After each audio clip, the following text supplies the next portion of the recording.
আমাকে আমার ভিডিও দেখে বা যে কোনো কারণেই হোক কেউ কেউ জিজ্ঞেস করেছেন যে রেইকিতে থাইরয়েড সারে কিনা।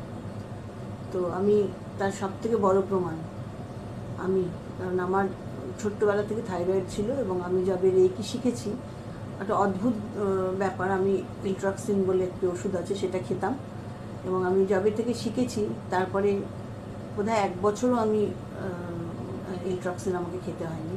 তারপর থেকে আমি আর ইলট্রক্সিন খাই না এবং আমি থাইরয়েড যথেষ্ট সুস্থ আছি এবং কখনো কখনো ঠান্ডা লেগে গলা ভাঙে হয়তো, কিন্তু সেই জিনিসটা আর নেই যে জিনিসটা আমার রেইকি শেখার আগে ছিল, এটা মানতেই হবে।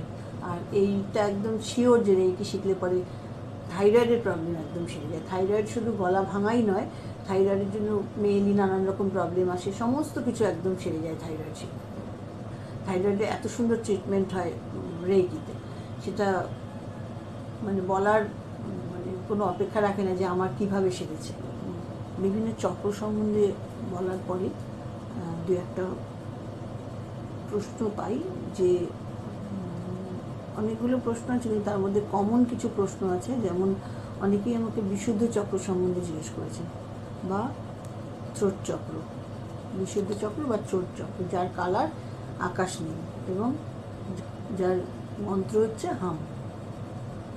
তো বিশুদ্ধ চক্র যখন ব্যালেন্স হয়, যখন বন্ধ থাকে, তখন আমাদের নানান রকম প্রবলেম হয়, গলা ভাঙা, কথা জোরে বলতে না পারা, থাইরয়েড, তারপরে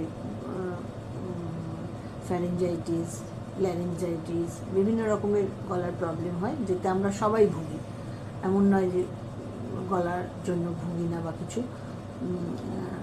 কিন্তু যখন আমরা রেইকি শেখার পরে যখন বিশুদ্ধ চক্রকে আমরা ব্যালেন্স করতে শুরু করি, তখন দেখা যায় যে আমাদের আস্তে আস্তে আস্তে আস্তে গলার স্বরটা সুন্দর হয়ে যাচ্ছে, একদমই গলা ভাঙা কমে যায়, গলার স্বর সুন্দর হয়ে যায় এবং যার সাথেই কথা বলতে যাবেন আপনি, আপনার কথার তার কাছে মধুর মতো লাগবে এবং আপনারও তার কথাবার্তাগুলো খুব ভালো লাগবে এবং মানে শত্রু কম বা শত্রু নেই, মিত্র বেশি হয়ে যায় যদি গলার ঠিক মতো। এবং যারা গান গায় তারা আরও সুন্দর গান করে, যারা রিসাইটেশন করে তাদের রিসাইটেশন আরও সুন্দর করে এবং মুখের যে ভাষা, যে কথা, সেটা কখনোই চেষ্টা করেও খারাপভাবে বলা যায় না, ভালোভাবে বলতে। এবং হাম হচ্ছে মন্ত্র।